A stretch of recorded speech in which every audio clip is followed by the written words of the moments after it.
काफी सारे लोगों में ना एक मिथ फैला हुआ है ठाकुर जी को लेकर कि जब भगवान कृष्ण अपनी लीला पूरी करके गए थे तो उनका अंतिम संस्कार किया गया था और उनको चिता पर लिटाया गया था। पांडवों द्वारा उनका अंतिम संस्कार हुआ और उनका देह जल गया था और दिल नहीं जला था, तो उसको पानी में प्रवाहित कर दिया था और वो प्रवाहित होते हुए मतलब जगन्नाथपुरी के पास पहुंच गया था। तब राजा ने वहां पे ठाकुर जी का मंदिर बनवाया था। इस तरीके की जो है मतलब कथाएं जो है प्रचलित फैला रखी है, मतलब झूठे।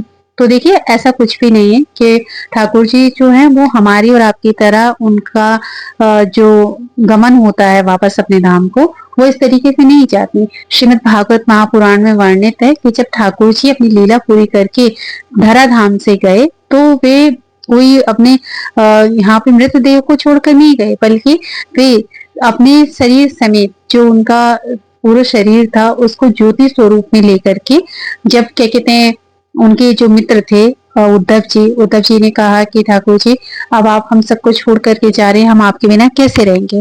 तो उन्होंने कहा कि उद्धव मैं कहीं जा नहीं रहा हूँ और तुम्हें जब भी मेरी आवश्यकता हो या फिर तुम्हें मेरा स्मरण आए तो तुम श्रीमद्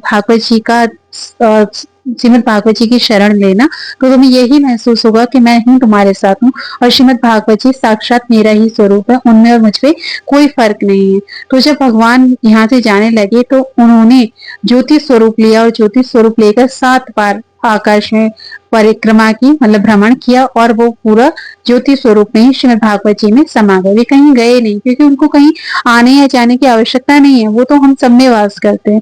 तो ये सब मिथ कथाएं हैं, ये सब मिथ मतलब कि फैलाया हुआ है। वैसे ही सोशल मीडिया पे आजकल आपको पता ही है कि कैसे क्या कोई भी मतलब कुछ भी बताता है, तो इन बातों पे कभी भी विश्वास ना करें कि ठाकुर जी का इस तरीके से अंतिम संस्कार किया था और ये सब चीजें हुई थी, ऐसा कुछ नहीं है। ठाकुर जी सशरीर और न ज्योति स्वरूप में श्रीमद् भागवत जी में समाहित हो गए थे। इसलिए कहा जाता है कि श्रीमद् भागवत जी जहाँ भी होती हैं तो उनको ठाकुर जी की शब्दमयी वांगमयी प्रतिमूर्ति कहा जाता है, क्योंकि वे साक्षात ही श्री कृष्ण हैं। तो इन सब चीजों को समझें और अगर वीडियो अच्छा लगा हो तो इसको आगे जरूर से शेयर करें ताकि और भी काफी सारे लोगों को ये चीजें पता चल सके और वे ऐसी झूठी कहानियों से, क्योंकि जो जगन्नाथ महाप्रभु का मंदिर था उसके पीछे भी कथा है, पर वो कथा ये नहीं है जो आपको बताई गई है इस तरीके से।